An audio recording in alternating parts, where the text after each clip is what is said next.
The whole concept was to just come up with a great platform, which the Les Paul is, and kind of build it up, certainly for me, with all the things that I find necessary. So it's a great utility instrument. The Graphtec Floyd Rose system is, a proven system, and it's really, really great. It's really quite solid, particularly on this guitar. The chambering that the Axcess model typically would have is reduced because there's so much wood removed anyways to accommodate all this stuff. As you can see on the back here, those are just a few of the areas where a lot of the mahogany has been removed in the body. And they're all the same. This particular model though, it has this awesome maple top, a quilt maple top. They sent some samples up, and I just couldn't believe how beautiful the wood looked. And once it was finished, and we went through some different color samples until we were happy with the depth and tone. When you move the guitar around like this, you can see the whole thing shifting, and it has a very fluid, almost liquid look to it. A couple of the other reds that we tried, there was one that was a little more of a candy red, one that was a bit lighter, had a little purple in it. This one just stood out amongst all the samples. Even when you put them together, this one just said, yeah, it's me, I'm the one. On the toggle cover plate, Gibson has done a really nice engraved metal plate that commemorates the R40 with the 2112 Starman logo on it. So it makes it a little more special.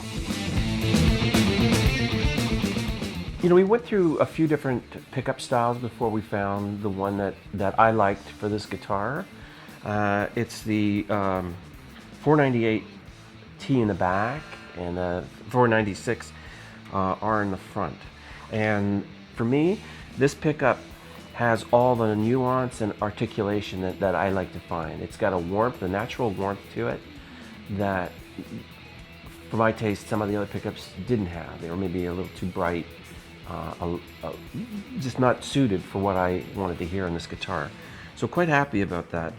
On the bottom here, there's the normal input, which combines both the magnetic and the piso together. So you can just blend it in, and the rear tone knob is the volume knob for the piso. I run mine separately, and there's a separate jack for the piso. So I run this direct into the house, not through an amplifier. Even when you blend it through, it has an interesting effect if you're going through, dirty channel or that sort of thing. But certainly through the PA, it has a very natural sounding, almost acoustic, as acoustic as a Les Paul can sound, character to it, and it's incredibly useful. The knobs pull and push for the series and the parallel in the pickups. So again, you have some differences in sound and character. It's a great thing when you're sitting around and doing some writing and recording. It's, again, gives great variety in sound. For me, the biggest thing is the piso and the standard magnetic pickups. The combination of the two and how I blend them and use them. And I use that combination quite a bit. Through two different amplifiers as well, a response is set up for me to have a nice, really clean sound and a nice dirty sound. The discussion amongst us is that it quite possibly is the last major tour that we do.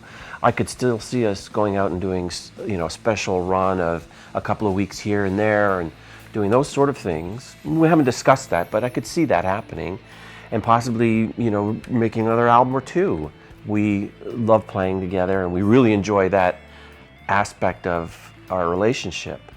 And after 40 years of being away from family mostly, and friends and that life, it's kind of time, I think, to review that and see where our priorities lie. We are very fortunate to do what we do, and we love doing it. But it's always a balancing thing with everything in your life, I guess.